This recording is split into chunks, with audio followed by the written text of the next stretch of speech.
When a major airliner crashes, the tragedy is overwhelming, the destruction sudden and complete.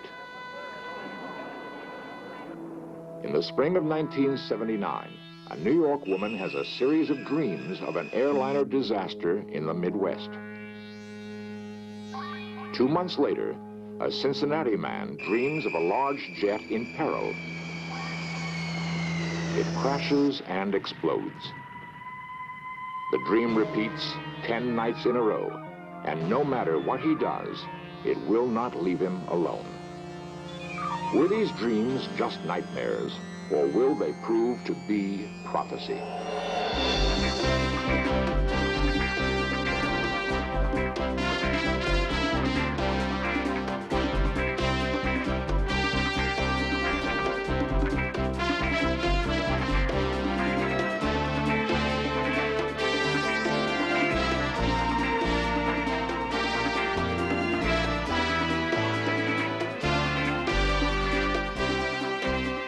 This series presents information based in part on theory and conjecture. The producer's purpose is to suggest some possible explanations, but not necessarily the only ones, to the mysteries we will examine. In the aftermath of a major air disaster, federal and state investigators sort through the debris looking for answers that might prevent such a tragedy from ever happening again. Recent findings have revealed that a strange phenomenon often precedes these catastrophes. Psychic researcher and author Alan Vaughan believes a warning system that could avert these tragedies may be locked within our own minds. Some may disbelieve, but Vaughan's own strange experience perhaps indicates the possibility. A gifted psychic tested at the Maimonides Medical Center in New York, Vaughan meditated in 1969 about the upcoming Apollo 12 moonshot. I got the impression that there was a grave danger for this flight. Unless something in the fuel system or electrical system is corrected, there will be an explosion which could kill the astronauts. I saw an image of Neil Armstrong's footprint on the moon, but there was a big X crossing it out. So I thought, no, they will not reach the moon. Apollo 12 did experience problems at takeoff as the rocket was struck by lightning, but for the most part, there were no mishaps. Vaughan's premonition was wrong. 4 months later, April 1970, Apollo 13 is launched for the moon. Just as the capsule leaves Earth's orbit, a muffled explosion rocks the spacecraft. Okay, Houston, we've had a problem here. This is Houston. Say again, please. The astronauts inspect their disabled craft, and soon the problem is diagnosed. A fuel cell has exploded and cut off most of the capsule's electricity. The primary mission has been aborted. Did Apollo 13 fulfill Vaughan's premonition for Apollo 12? Skeptics would say no. Believers, however, hold that his Apollo 12 premonitions fit Apollo 13. Most of us think of extrasensory perception as an experience happening to others. Yet ESP can occur every night in our most common altered state of consciousness, sleep. Scientists are studying sleep in the laboratory, hoping to find evidence of ESP in dreams. At the Maimonides Medical Center in New York, Dr. Montague Ullman and his colleagues conducted a group of experiments that made research history. For 6 years, more than 100 subjects would come in at night to be studied as they slept. Their physical state would be recorded so that the scientists could monitor their brain waves and determine when they were dreaming. Could dreamers dream about the future, demonstrating precognition of an event that was yet to happen? In the design of a precognitive experiment, the special waking event that the dreamer is to dream about does not exist. Hasn't been created. No one knows about it or what it's going to be. Each night, the subject is asked to dream about a series of slides he will be shown the following day. these slides will be his target. His dreams are charted, and he will be awakened after each one. I was dreaming of the color blue. It's very prominent, and it's birds and like the sky. In the morning, he is interviewed to capture any last impressions before the dream reports are sent away to independent analysts. Terry, what is your overall impression of this dream? Well, I have the feeling that my next target will be concerned with birds.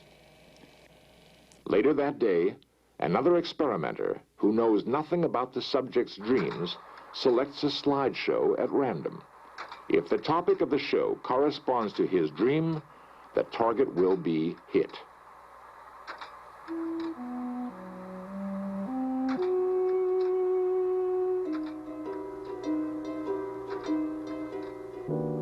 Where our hypothesis was that precognitive dreaming could occur, the results of the judge's matching of dreams and target events was such that the likelihood of getting that result on a chance basis alone was less than 1 in 1,000.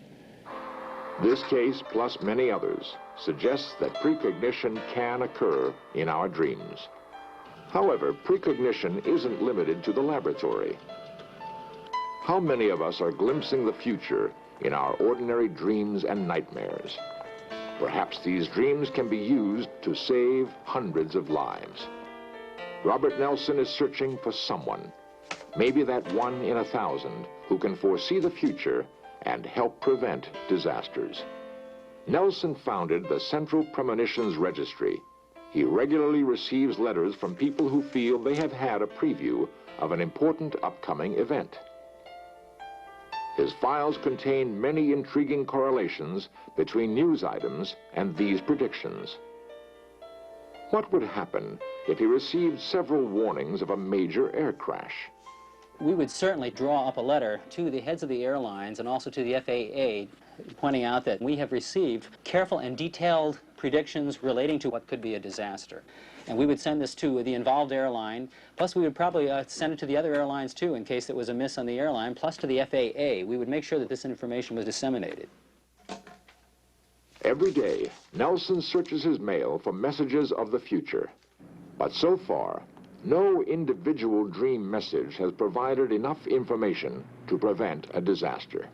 In 1978, Shawn Robbins had not heard of the Central Premonitions Registry. If she had, she might have reported this dream. Shawn recreates what happened that night. It was Sunday night, and in September I had a dream that was different than my usual dream. I saw a plane in the sky. It was going to a destination. The destination was California.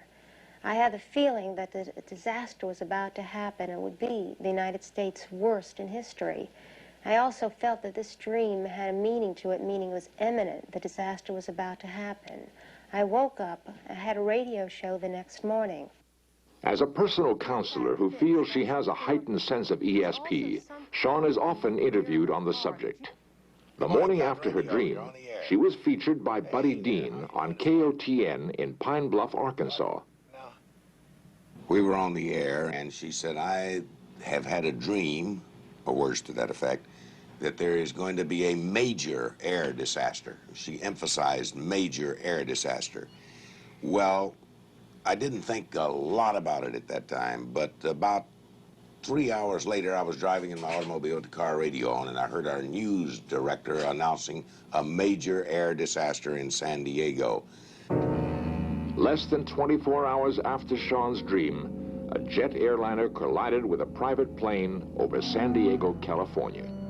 All 144 aboard perished. America's worst air disaster to that date. Our telephone at the radio stations completely went insane because, of course, everybody's reaction was, did I hear that correctly? I heard the interview this morning. Did I hear that news? We had calls all day long. It turned the town upside down. There was really an amazing prediction there. Concerns women. Although in the past, Shawn has told others of premonitions of airline disasters that did occur, this was the first verified case. Less than 5 months after the San Diego crash, Sean began having dreams of another impending air disaster. Would she or other dreamers perceive enough information to prevent it? And even if they did, would anyone listen?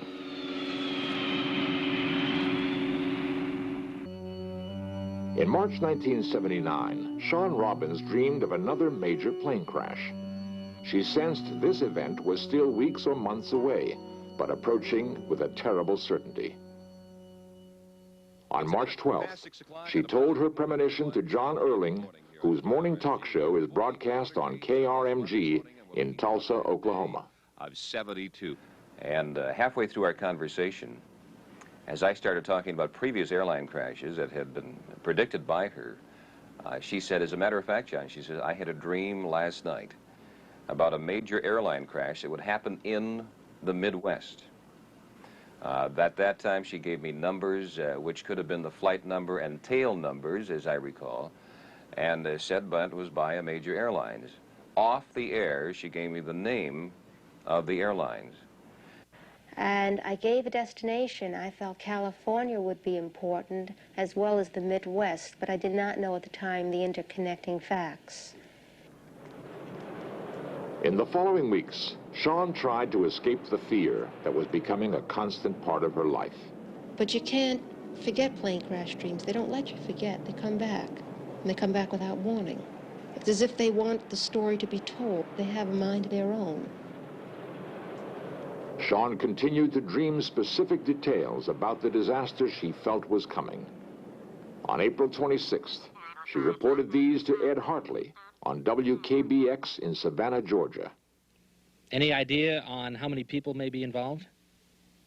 Well, the prediction that Sean made was that there was going to be a crash of a jumbo jet in the Midwest. Now, she saw the Midwest. She didn't see exactly where the crash would be. She did say later on in the conversation that California would enter into that, and she suspected that that was the destination of the airplane. Sean said she sensed the crash was now less than a month away. As the dreams became increasingly terrifying, she dreaded falling asleep for fear of what she'd experience. I become both now a passenger and a spectator aboard that aircraft. After the plane has crashed and everyone on board has died, and I walked away as the spectator, the living one, I wake up with a start. It's almost as if my heart is in my mouth. I said, why did I have the dream? Why didn't everyone else dream the same thing? Why was it me? Was Sean becoming obsessed with plane crashes? Was she having a flashback to her previous dream prediction? Or was there something more to this new dream? One thing is certain, Sean was not alone. For David Booth of Cincinnati, a nightmare was just beginning. Before May 1979, David had led an average life, managing a rent-a-car office and raising a family. He never had psychic-type dreams before. But one morning, he was jarred awake by the shattering vision of an airliner crash. On the morning of May 16th, I had a dream.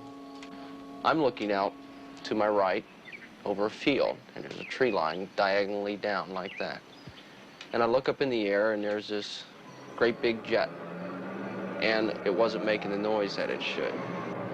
It wasn't a feeling of impending doom or that it was going to crash or anything. It just wasn't making the sound that it should. It starts to turn with the wing going up in the air, and it just goes on its back and then goes straight down into the ground and it explodes. As the sound of the explosion would start to die out, that's when I would wake up. It was very, very scary. Trying to describe some of the emotions that I felt, I mean, how can you describe sorrow?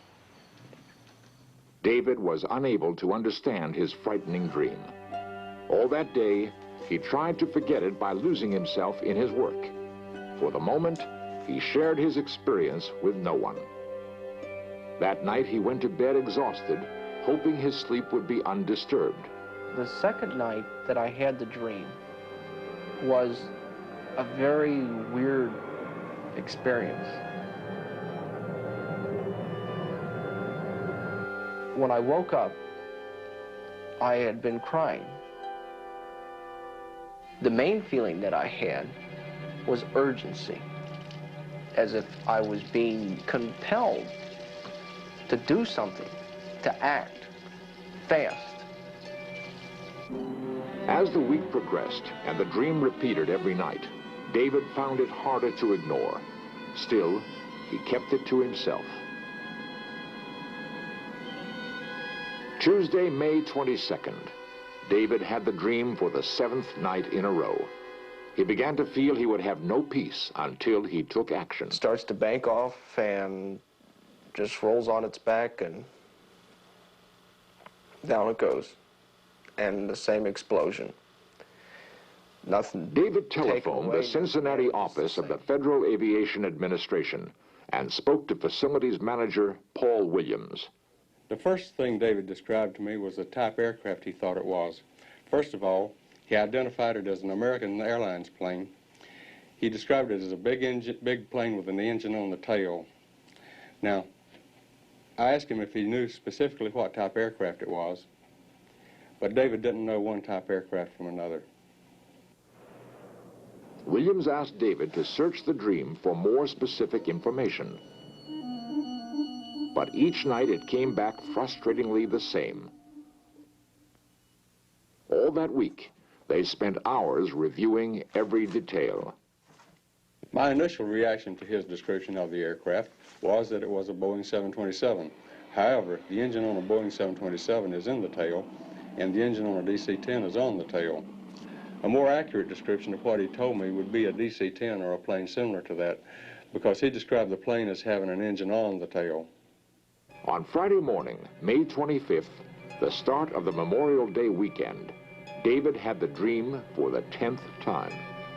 But this time, it left an unexpected impression. The feelings had not changed, but David said he somehow knew he would never have the dream again. I went to the office, and I could not do anything. I think I must have just went through that whole day in a daze. Very much upset. Oh, I mean, I was, at one point in the afternoon, I thought I was on the verge of a nervous collapse. I took off work early. I had to. There was no other choice. I couldn't function there. It was 4 o'clock. 3 o'clock at Chicago's O'Hare Airport. Flight 191, cleared for takeoff.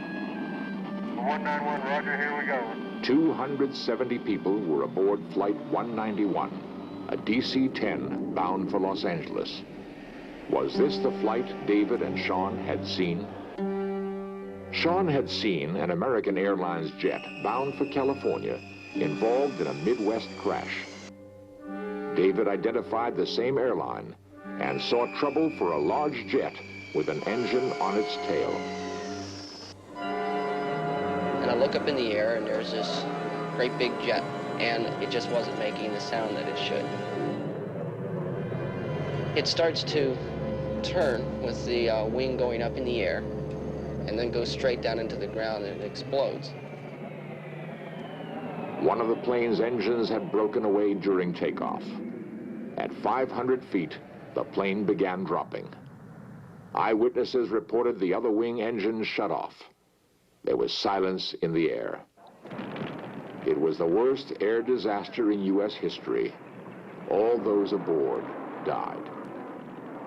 When I heard that an aircraft had crashed in Chicago, it was as if I knew what had happened. All of the other events that I've learned that happened in Chicago describe after the fact what David Booth described to me before the fact. News of the disaster had not yet reached David and his family. I came home, and we ate dinner, and we sat down to watch television, and a news break came on. I can't even find the words to describe how I felt. I called Paul Williams, and I think emotionally I just fell apart. David appeared to me to blame himself for not being able to get enough information to prevent this accident from happening. He seemed to feel that if he could have grasped just a little bit more information, that he would have been able to prevent that accident. It seemed that he felt he was being singled out as the only person in the whole world that message was being given to. I tried to tell him that he couldn't blame himself for it, that he had done all that he possibly could. We did try to do something. We made an attempt, even though we failed. If there had just been somebody that we could have talked to that understood these, then maybe in some way it couldn't have been prevented. I don't know. I feel that way. I feel that way very much.